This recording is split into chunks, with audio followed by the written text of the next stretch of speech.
So hello everyone, I hope you are doing good. तो कुछ दिन पहले मैंने पोल कराया था ग्रुप में, तो मैक्सिमम लोगों ने इसी वाले टॉपिक पे वोट किया था। Frustration, failure, family, societal pressure, depression, anxiety और इन सब से हम कैसे डील कर सकते हैं। मेरा भी मन था कि इस वाले टॉपिक पे बात करूं, डिस्कस करूं, है ना।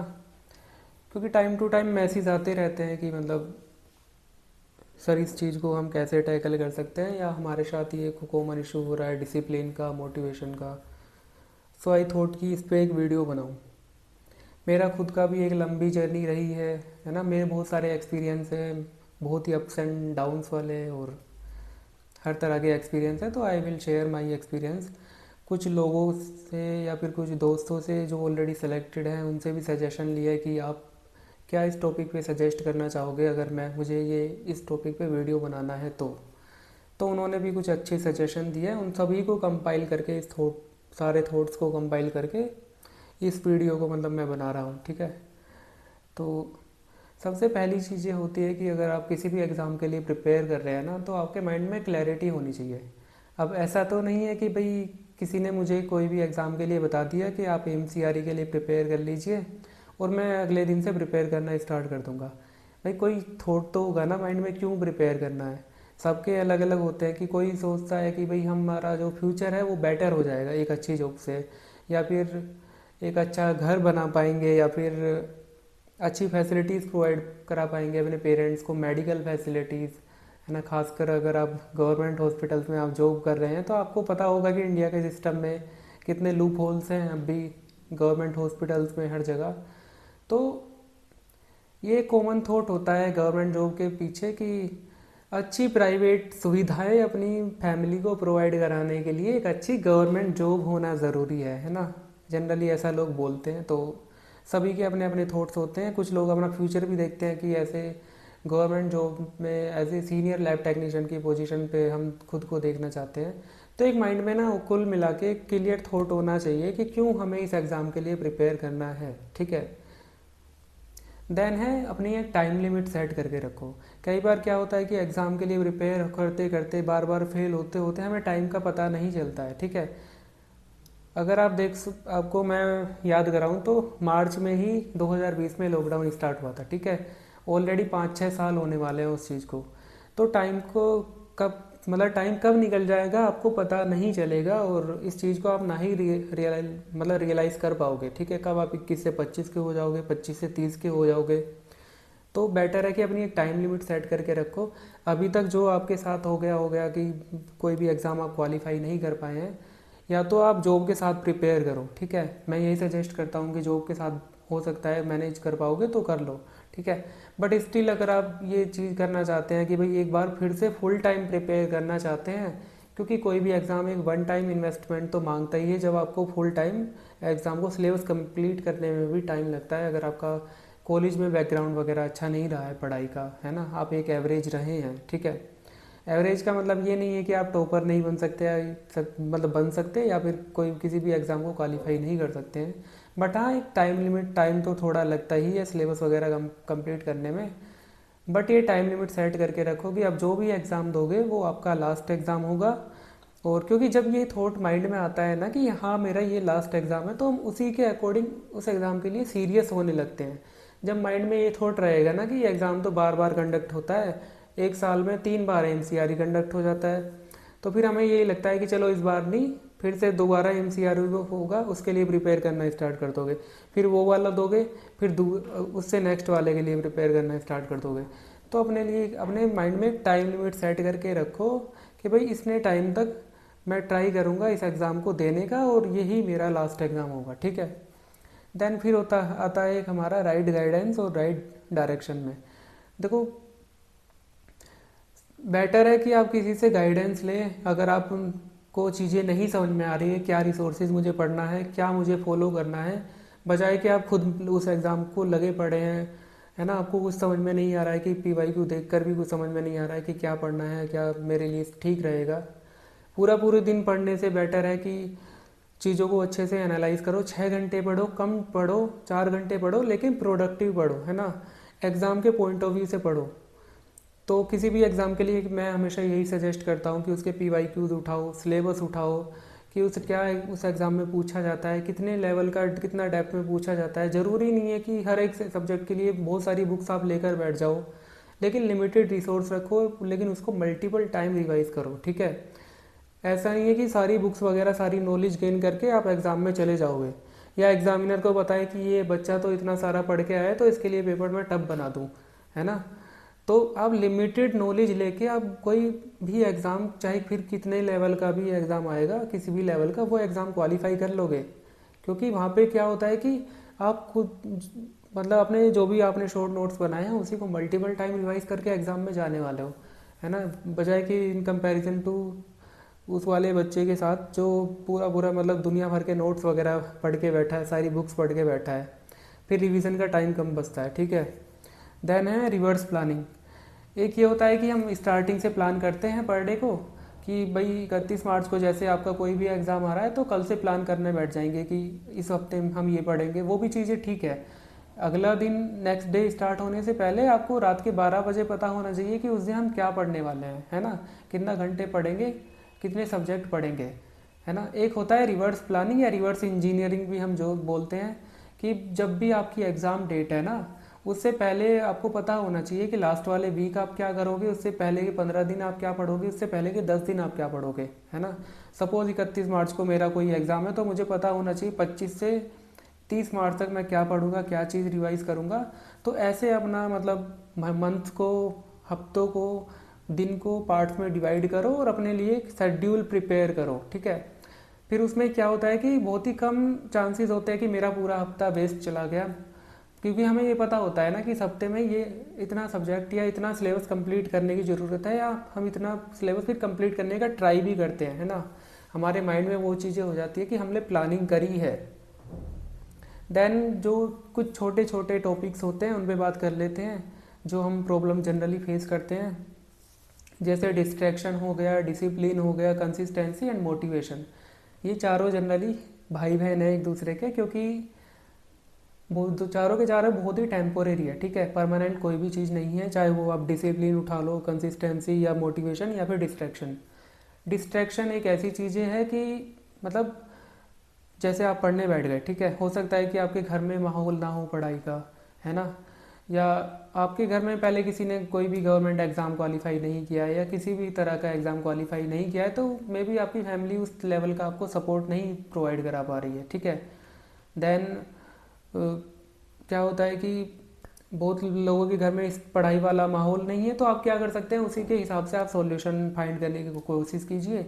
जैसे मैंने क्या किया था, मैंने लाइब्रेरी स्विच कर ली थी, या मैं बीच बीच में लाइब्रेरी स्विच कर लेता हूँ, ठीक है। लाइब्रेरी में एक पढ़ाई का माहौल होता है। अगर लाइब्रेरी आपके नियर बाई नहीं है, आसपास नहीं है, तो आप जो सुबह के जो होते हैं अर्ली मॉर्निंग जो आवर्स होते हैं जब सब लोग सो रहे होते हैं, या लेट नाइट, वहाँ पे ट्राई कीजिए, वो वाले घंटे आप अच्छे से यूटिलाइज कर पाएँ, ठीक है। डिस्ट्रैक्शन और भी होता है, जैसे सोशल मीडिया का एक डिस्ट्रैक्शन होता है। तो सोशल मीडिया के लिए तो मैं यही कहूँगा, जब आप सिलेबस कंप्लीट कर रहे हैं, जब तक आपका एग्ज़ाम नहीं होता है, तो यार सोशल मीडिया क्या ही आपके लिए यूज़फुल रहेगा, है ना। डीएक्टिवेट कर दो ना अपने अकाउंट को। एंड जितना आप इन सोशल मीडिया वगैरह से दूर रहेंगे तो आप उतना ही रिलैक्स फील कर पाएंगे, उतना ही फोकस कर पाएंगे अपनी पढ़ाई पे, ठीक है। और ये सारी चीज़ें होगी तो वो डिसिप्लिन अपने आप मेंटेन होने लगता है, ठीक है।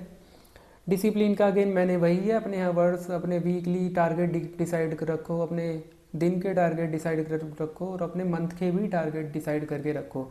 जैसे आपको याद होगा तो मैंने ग्रुप में जब पीजीआई वाला सिलेबस कंप्लीट कराया था डेली क्विज बेसिस पे, तो मैंने पूरे सब्जेक्ट्स को डिवाइड किया था कि 10 दिन हम ये पढ़ेंगे, 10 दिन हम ये पढ़ेंगे। दैन डेली टारगेट्स को मतलब टॉपिक्स को, पूरा जो सिलेबस है उसको टॉपिक्स में डिवाइड करके डेली बेसिस पे क्विज कंडक्ट कराया था।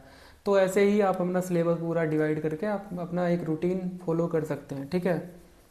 देन कंसिस्टेंसी होता है कि भाई डिसिप्लिन में ब्रेक होने लगता है ना, कंसिस्टेंट नहीं हो पाते हैं अपनी पढ़ाई में, कि आज पढ़ लिए फिर एक हफ्ते बाद फिर से पढ़ लिए, बीच में एक हफ्ते का गैप हो गया। तो बिलीव मी, अगर आप ऐसे करते हैं तो आपके सिलेक्शन के चांसेस बहुत ही कम हो जाते हैं। क्योंकि जो बच्चे सेलेक्ट होते हैं ना, उनसे आप पूछ के देखना कि कितने महीने से पढ़ रहे थे। जनरली लोग बोल देते हैं कि 1 महीने से पढ़ रहा था, लेकिन वो बच्चे लगातार कॉलेज से ही कंसिस्टेंट थे, है ना, डिसिप्लिन वे में थे। वो बच्चे कॉलेज से ही लेवल से ही प्रिपेयर कर रहे हैं खुद को। एंड कोई भी एग्ज़ाम 6 महीने में क्वालिफाई नहीं हो जाता है कि 2-3 महीने में पढ़ाई की और क्वालिफाई हो गया। या तो मेहनत रही होगी किसी भी बच्चे की, 6 महीने की 1 साल की मेहनत तो रहती ही है, ठीक है। इतना तो हर एग्ज़ाम के लिए लगता ही है, ठीक है। चाहे फिर वो आप MLT का एग्ज़ाम हो, आप कॉलेज में पढ़ रहे, कितना भी अच्छे हो पढ़ने में, बट टाइम तो लेता ही है, टाइम टेकिंग प्रोसेस होता है एग्ज़ाम देने से लेके ज्वाइनिंग तक का, ठीक है। तो उसमें कंसिस्टेंसी आप मेंटेन करके रख सकते हैं। मोटिवेशन देखिए कि क्या चीज़ आपको मोटिवेट कर रही है। अगेन जैसे मैंने एक टॉपर का वीडियो देखा था यूट्यूब पे, उनका ये था कि पेरेंट्स का फेस देख लेना या फिर पेरेंट्स की फ़ोटो लगा ली थी डेस्क पे या अपने टेबल पे, है ना। तो जब भी पढ़ने का मन नहीं करता था ना, तो मुझे वही चीज़ें याद आती थी कि हाँ, अपने पेरेंट्स को अच्छी फैसिलिटीज़ प्रोवाइड करानी है, तो वो मुझे मेरे लिए एक मोटिवेशन का काम करती थी, है ना। तो ऐसे ही आप खुद के लिए भी एक मोटिवेशन देख सकते हैं कि क्या चीज़ आपके लिए मोटिवेशन का काम करेगी। एंड जो चीज़ आपको डिस्ट्रैक्ट करती है, उन सारे फैक्टर्स को मतलब ट्राई कीजिए कि अवॉइड करें, है ना। और सेक्रीफाइस तो देखो आपको करना पड़ेगा, बहुत सारी चीज़ें सेक्रीफाइस करनी पड़ती है। कई बार फैमिली फंक्शन होता है कि अनटिल और अनलेस आपके बिना कोई भी काम होने वाला नहीं है, या कोई भी फंक्शन आपके बिना होगा ही नहीं, है ना। कोई इमरजेंसी केस आ गया तो जितना इग्नोर कर सकते हैं, जितना सेक्रीफाइस कर सकते हैं उतना ट्राई कीजिए, है ना।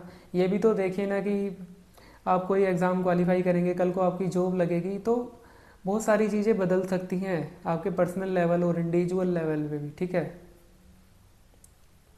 देन फिर आता है हमारा कन्फ्यूज़न, सेल्फ डाउट और फोमो ऑन कंपैरिजन। अगेन ये चारों भी एक तरह से भाई बहन है, चारों में एक जैसी ही सिचुएशन होती है। कन्फ्यूज़न होने लगता है बीच बीच में कि हम जो पढ़ रहे हैं वो ठीक है या नहीं, या फिर सेल्फ डाउट आने लगता है कि मेरा एग्ज़ाम क्वालिफाई होगा या नहीं। देन फोमो क्रिएट होने लगता है, फियर ऑफ मिसिंग आउट। मतलब ऐसे लगता है कि पढ़ तो रहे हैं, लेकिन कोई दूसरा इंसान या कोई मेरा फ्रेंड पता नहीं क्या पढ़ रहा होगा, है ना। ऐसा तो नहीं है कि वो कुछ एक्स्ट्रा पढ़ लेगा और उसका सिलेक्शन हो जाएगा।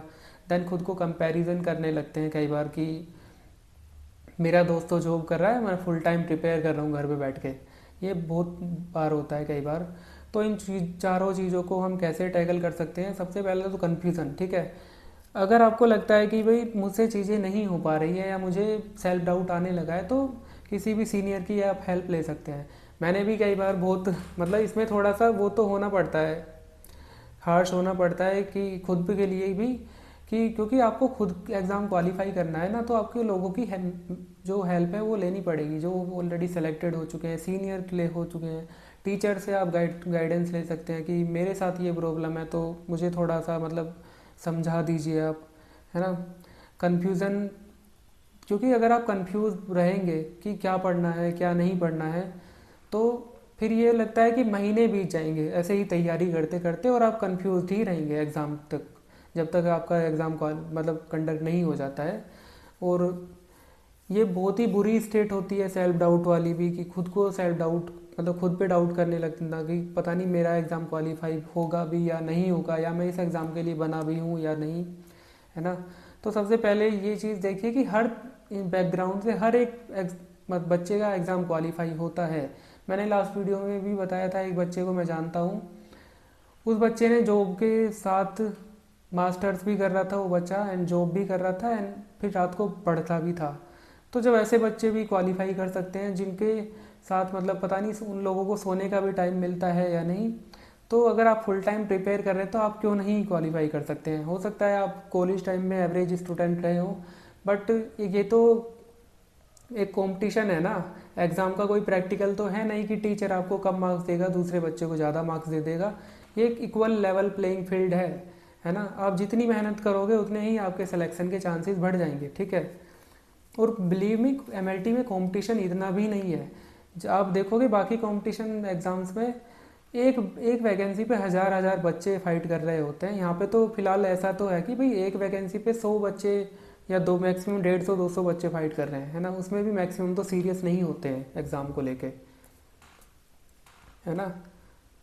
देन है अनकंट्रोलेबल्स। बहुत सारी चीज़ें हमारे कंट्रोल में नहीं होगी, खासकर हेल्थ इशूज़, कुछ इमरजेंसी आ गई, या फिर आपका खुद का final selection in the sense कि कई बार एक नंबर से रह गया या 10 नंबर से रह गया। वो चीज़ें तो हमारे कंट्रोल में नहीं है, लेकिन उस लेवल तक जाने के लिए भी तो पढ़ाई करनी पड़ेगी ना। हो सकता है कि भाई 100 इंटेलिजेंट लोग हैं, उनमें से 10 का सिलेक्शन होना है, लेकिन उन 100 बच्चों में जाने के लिए भी तो पढ़ाई करनी पड़ेगी ना, मेहनत करनी पड़ेगी, है ना। ऐसा तो नहीं है ना कि हम उन 100 में भी नहीं आ पा रहे हैं, है ना। तो मैं तो हमेशा यही कहता हूँ कि देखो, अगर आपका 5-10 मार्क्स से रहता है तो नो डाउट उसमें कई बार होता है कि एक एक मार्क्स पे इतना इतना रैंक आने लगता है, तो वो चीज़ें आपके हाथ में नहीं है। बट ये तो है ना कि उस वाले जोन में आने के लिए भी मेहनत करनी पड़ती है। देन है आपका हेल्थ इशूज़। कई बार हो सकता है कि आपके साथ हेल्थ इश्यूज़ हो, अब वो आपके कंट्रोल में नहीं हो सकता है। पेरेंट्स की तबीयत ख़राब है, बहुत सारी अलग अलग तरह के इश्यूज़ होते हैं, बहुत तरह की अलग अलग प्रॉब्लम्स आपकी लाइफ में हो सकती है जो आपके कंट्रोल में नहीं हो सकती है। और जो हमारे कंट्रोल में नहीं है तो उनके बारे में सोचकर हम क्या कर सकते हैं, ठीक है। तो बेटर यही है कि जैसे उन चीज़ों को मैनेज कर पाओ और साथ में पढ़ाई करो, ठीक है। बस अगेन वही एक मोटिवेशन दिमाग में रखो कि एक अच्छी जॉब लग जाएगी तो हो सकता है वो चीज़ें अपने आप ही कम हो जाए। अपने कुछ हेल्थ इश्यूज़ है तो अपना बेटर ट्रीटमेंट दे पाओगे खुद को, या पेरेंट्स की हेल्थ इश्यूज़ है तो उनको एक बेटर ट्रीटमेंट दिला पाओगे। उस चीज़ को एज ए मोटिवेशन देखो। और लोग तो बहुत से बुरे फेज़ में भी मतलब एग्ज़ाम क्वालिफाई कर लेते हैं। मुझे याद है आज मेरी एक फ्रेंड का हरियाणा वाली वैकेंसीज़ में सिलेक्शन हुआ था। आई थिंक 2021 में उसका एग्ज़ाम कंडक्ट हुआ था। एंड उससे जब मेरी बात हुई तो उसने बताया था कि मतलब दिन में और नाइट में, उस टाइम तो कोविड पेंडेमिक था ना, पीपीई किट पूरे दिन पहन के रहना प्राइवेट हॉस्पिटल में। एंड देन सैलरी भी उस टाइम पे इतनी नहीं मिल रही थी, बार बार कोविड हो रहा था, है ना, हेल्थ इश्यूज़ बहुत ज़्यादा हो रहे थे। देन इस एग्ज़ाम के लिए एग्ज़ाम भी देना था, उसके लिए भी टाइम निकालना। तो जब ऐसे लोग अपने लिए टाइम निकाल कर, है ना, उस चीज़ को एज ए मोटिवेशन देखकर कि हाँ फ्यूचर में अच्छी जॉब लगेगी तो एग्ज़ाम क्वालिफाई कर सकते हैं, तो यार हम भी तो कर सकते हैं ना, हम भी तो उन्हीं के जैसे एक नॉर्मल इंसान है, ठीक है। फिर है आपका जॉब। एक हमारा कॉमन डाउट रहता है कि जॉब के साथ प्रिपेयर करें या विदाउट जॉब, ठीक है।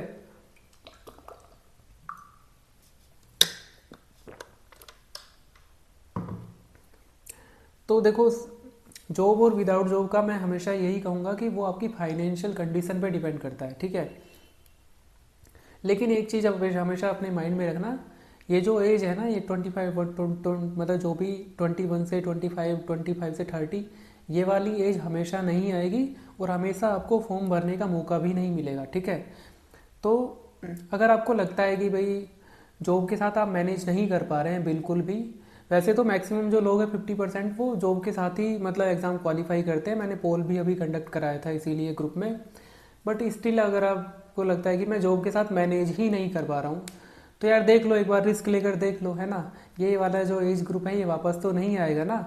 तो इससे बेटर है कि लाइफ में बाद में रिग्रेट रह जाए कि यार मैं फुल टाइम मैंने प्रिपेयर नहीं किया। क्योंकि मेरे दोस्तों का हमेशा ये रहता है कि बहुत लोग ये बोलते हैं, जो मेरे दोस्त हैं उन्होंने एमसीआरई वगैरह दी है जो ऑलरेडी वर्किंग है, एंड वो लोग, उन लोगों का ना हमेशा यही एक्सक्यूज़ रहता है कि हम तो जॉब के साथ टाइम ही मैनेज नहीं कर पाए, है ना। तो मैं उनसे हमेशा यही बोलता हूँ कि अगर आपको जॉब करते करते आपके पास एक्सपीरियंस भी है 2 साल का 3 साल का, तो यार कुछ, और आपको लगता है कि भाई जॉब में इतनी प्रोग्रेस भी नहीं हो पा रही है ना, तो एक बार आपको फुल टाइम एक चांस तो देकर देखो ना, ये टाइम वापस थोड़ी ना आएगा, है ना। तो रिग्रेट करने से बेटर है कि एक बार आपको एग्ज़ाम के लिए प्रिपेयर ही करना है तो फुल टाइम प्रिपेयर करो जी जान से। एंड बाकी आप जॉब के साथ मैनेज कर सकते हैं तो वेल एंड गुड, है ना। वो आपके फाइनेंशियल कंडीशन पे डिपेंड है। फाइनेंशियल इशूज़ नहीं है, पेरेंट्स सपोर्टिव हैं तो फुल टाइम भी प्रिपेयर कर सकते हो। लेकिन अगर आपको लगता है कि फुल टाइम प्रिपेयर नहीं कर सकते हैं, आप ही घर में कमाने वाले हो, तो जॉब के साथ भी ऐसा नहीं है मैनेज नहीं हो पाएगा।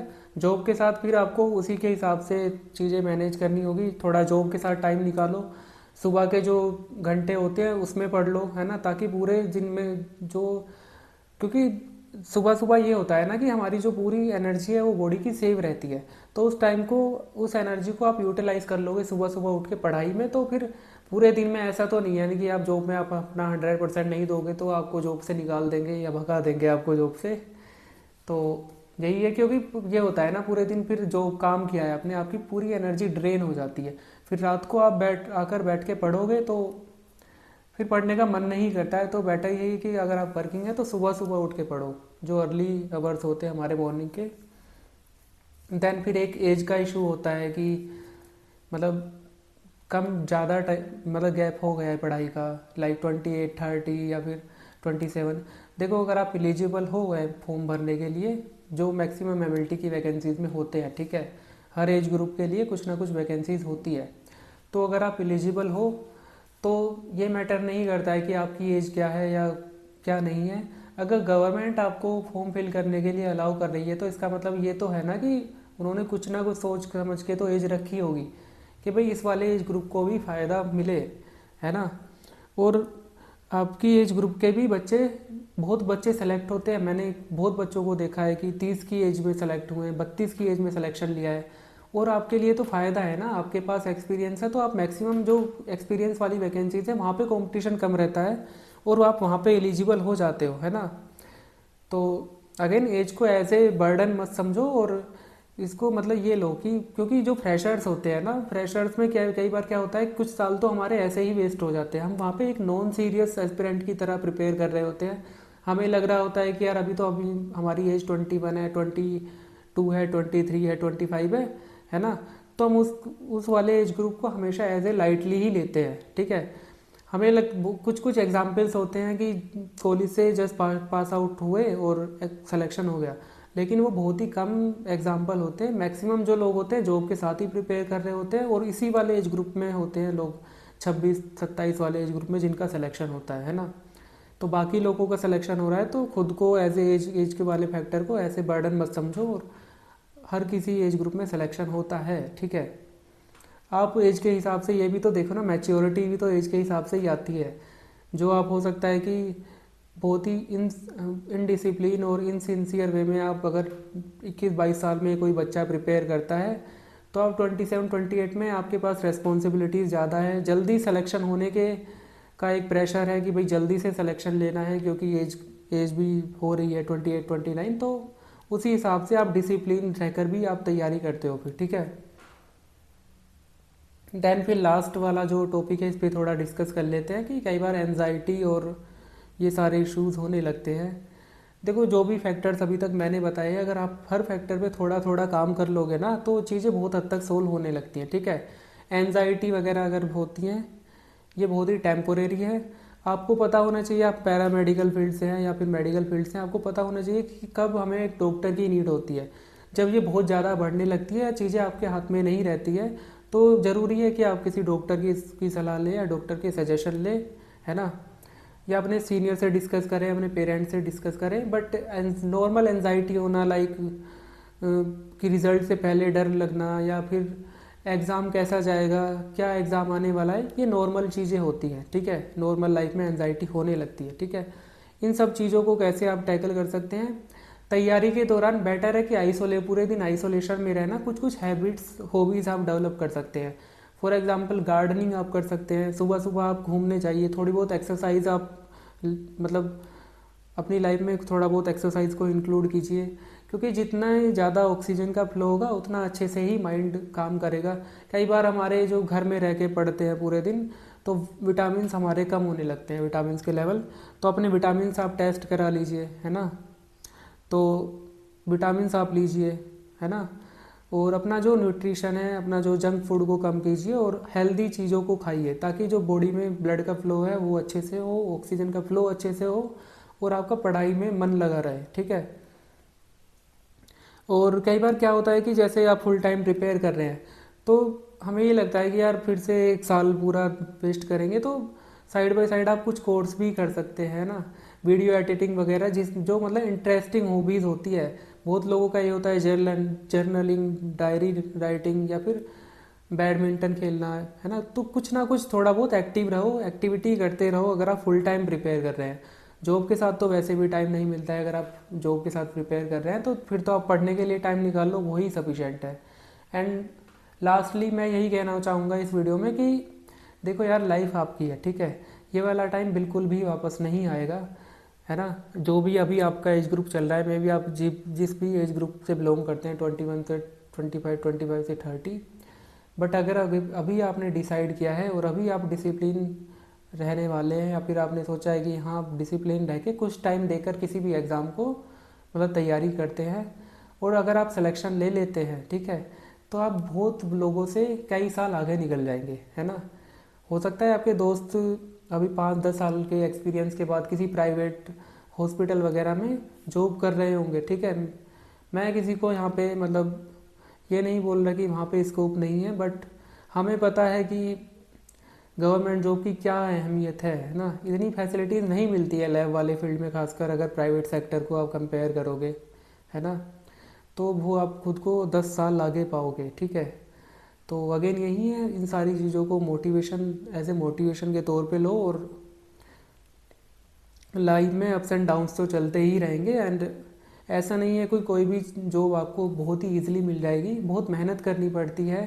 हर छोटे छोटे माइक्रो प्लान्स आपको बनाने पड़ते हैं, हर चीज़ पे के सॉल्यूशन ढूंढने पड़ते हैं, तभी फाइनल सिलेक्शन होता है। पढ़ना तो बस एक छोटा सा मतलब पार्ट है एग्ज़ाम वाली साइकिल का, है ना। तो बस यही था इस वीडियो में जो भी मुझे शेयर करना था। बाकी का अगर कुछ भी डाउट्स वगैरह कोई भी तरह की प्रॉब्लम आती है तो आप ग्रुप में शेयर कर सकते हैं, है ना। ग्रुप में बाकी लोग भी आपको गाइड करेंगे, या फिर आप पर्सनल मैसेज भी कर सकते हैं, ठीक है। तो बस यही था इस वीडियो में जो भी मुझे शेयर करना